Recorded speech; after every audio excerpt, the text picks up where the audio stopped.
Bonjour, dans cette vidéo, nous allons voyager dans le monde du positivisme logique, une approche philosophique qui a pris son essor au début du XXe siècle et qui a laissé une marque indélébile sur la philosophie des sciences.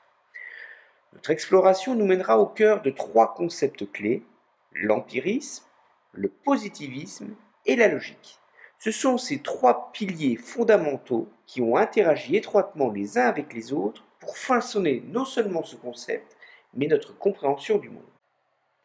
Alors commençons par l'empirisme, cette position philosophique passionnante qui soutient que toute connaissance véritable découle de l'expérience sensorielle. Il faut imaginer les empiristes comme des Sherlock Holmes de la philosophie, traquant les indices et les preuves tangibles pour résoudre les mystères du monde. Alors, trois illustres philosophes portent fièrement l'étendard de l'empirisme. Il s'agit du Britannique John Locke, de l'Irlandais George Berkeley et de l'Écossais David Hume. L'empirisme a bien des racines anglaises. Le Britannique John Locke dirait devant une pomme: cette pomme existe grâce à nos expériences sensorielles.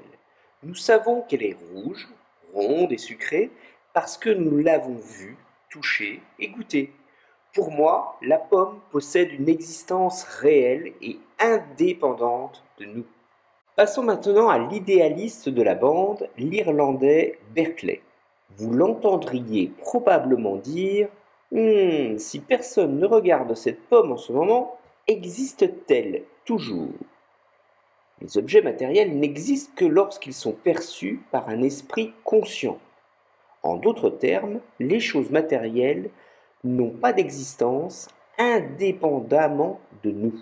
Enfin, l'Écossais David Hume, le plus sceptique des trois, fusionnerait l'expérience sensorielle de Locke avec l'idéalisme de Berkeley. Il affirmerait que la réalité de la pomme est intimement liée à notre perception ainsi qu'à notre expérience de celle-ci.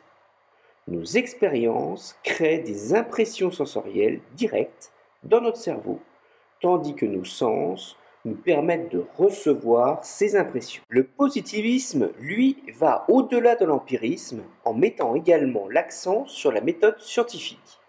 Ce courant philosophique est porté par un Français visionnaire du XIXe siècle, Auguste Comte.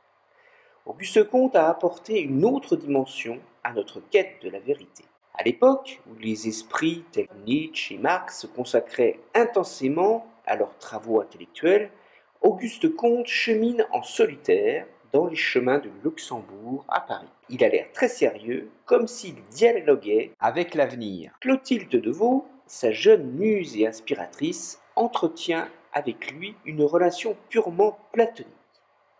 L'altruisme et la coopération tiennent une place primordiale dans ses réflexions. Alors avec le positivisme, Comte ajoute une touche novatrice. Revenons à notre exemple de la pomme. Selon le positivisme, pour qu'une affirmation sur la couleur de la pomme soit considérée comme significative, elle doit être vérifiable empiriquement. Cela implique que des méthodes d'observation d'expérimentation doivent exister pour confirmer ou réfuter cette affirmation.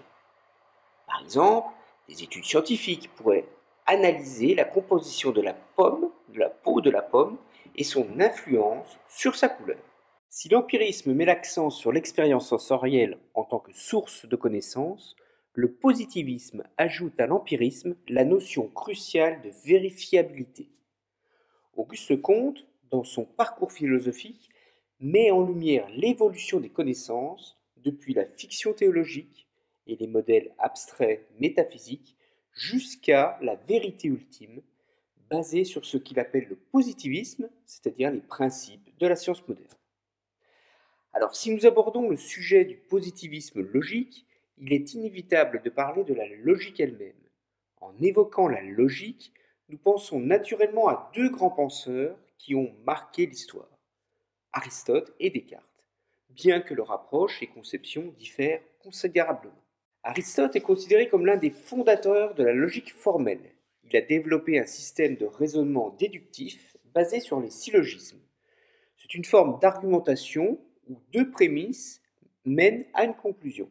Alors pour illustrer ça, reprenons l'exemple de la pomme. En prémisse 1, ça serait toutes les pommes sont des fruits. En prémisse 2, certains fruits sont rouges, et donc la conclusion est que certaines pommes sont rouges. René Descartes, philosophe et mathématicien français, est souvent considéré comme le fondateur de la philosophie moderne. Descartes a utilisé la logique pour établir les fondements solides pour la connaissance et a cherché à établir des vérités indubitables. Il est célèbre pour sa conviction fondamentale « cogito ergo sum », je pense, donc je suis. Descartes défend une conception dualiste de la réalité en séparant le monde matériel du monde mental. Selon lui, les substances matérielles, c'est-à-dire le corps, et immatérielles, l'âme, existent indépendamment l'une de l'autre. Il accorde une grande importance à la raison et au raisonnement logique pour parvenir à des vérités universelles. Cependant, ces conceptions sont très différentes de la pensée de David Hume, qui considère que tout ce qui existe est constitué d'idées et d'impressions qui ne sont pas matérielles. Contrairement à Descartes, Hume voit le moi comme une simple collection d'idées et d'impressions. Alors, que dirait Descartes face à la pomme? Selon la philosophie cartésienne, Descartes chercherait à établir des vérités indubitables en utilisant la méthode du doute méthodique. Il remettrait en question toutes les croyances et les connaissances acquises jusqu'alors afin de trouver des certitudes incontestables. Il s'assurait que ce qu'il perçoit n'est pas une illusion ou une fausse perception. Par exemple, il pourrait remettre en question la fiabilité de ses sens et se demander si la pomme qu'il voit est réellement rouge ou si cela n'est qu'une illusion créée par la lumière ou la perception visuelle. Alors, si nous reprenons l'exemple de la pomme rouge, nous devons préciser ce que nous entendons par pomme. S'agit-il du fruit défendu, du fruit du pommier, de l'ingrédient d'une tarte ou autre chose? De même, que signifie précisément l'adjectif rouge? S'agit-il d'une couleur spécifique ou d'une gamme de couleurs? Enfin, nous arrivons à la notion de positivisme logique. Ce courant philosophique est étroitement associé au Cercle de Vienne, un groupe de penseurs qui s'est réuni dans les années 1920 pour réformer la philosophie en appliquant des méthodes rigoureuses de la logique et de la science. Alors l'un des philosophes clés du Cercle de Vienne, c'est l'allemand Rudolf Carnap. Carnap était méthodique dans son travail et bien différent du positiviste Comte. Vous vous rappelez, c'est celui qui se parlait lui-même en marchant. Carnap, lui, tenait un carnet spécial qu'il appelait le protocole des erreurs. À chaque identification d'une erreur, il la notait dans son carnet. Il remettait en question les affirmations qui ne pouvaient pas être vérifiées empiriquement et pratiquait ainsi le vérificationnisme, qui consiste à considérer les énoncés scientifiques comme distincts des énoncés métaphysiques. Prenons l'exemple de la théorie de l'évolution, nous l'avons déjà vu dans le procès du singe en 1925. Pour être considéré comme scientifiquement valide, tous les arguments devaient être évalués avec des preuves solides et rigoureuses, basées sur des méthodes scientifiques. Dans notre cas, c'était des preuves paléontologiques. Alors, le positivisme logique ajoute à l'essence du positivisme la notion de langage scientifique. L'analyse logique du langage scientifique permet de préciser les mots utilisés et d'identifier les conditions nécessaires pour que l'affirmation soit vérifiable empiriquement. Carnap a également apporté d'importantes contributions à la distinction entre les énoncés analytiques et synthétiques. Une des discussions au sein du Cercle de Vienne, justement, portait sur la définition précise de cette distinction. Carnap a proposé que les énoncés analytiques soient définis comme des énoncés dont la vérité dépend uniquement des règles du langage, uniquement du langage lui-même, tandis que les énoncés synthétiques dépendent également des faits du monde. Cette distinction entre les énoncés analytiques et synthétiques est similaire à la différence que vous connaissez entre les mathématiques et la physique, comme nous l'avons vu dans l'histoire, vous vous rappelez, de l'araignée et de la fourmi, symbolisant la notion de modèle et d'expérience. Alors, les mathématiques sont souvent considérées comme un domaine où les énoncés sont principalement analytiques. Par exemple l'énoncé mathématique 2 plus 2 égale 4, eh bien il est vrai par sa signification même, car il dépend des règles et des axiomes mathématiques et peut être démontré de manière logique et déductive.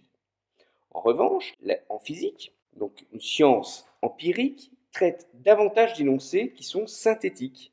Ces énoncés sont basés sur des observations, des expériences et des données empiriques. Par exemple, l'énoncé la vitesse de la lumière dans le vide est d'environ de 3 10 puissance 8 mètres par seconde. Ça, c'est un énoncé synthétique, car il repose sur des mesures et des observations expérimentales. De même, les algorithmes que l'on voit dans l'intelligence artificielle vont travailler également à partir de données qui sont synthétiques.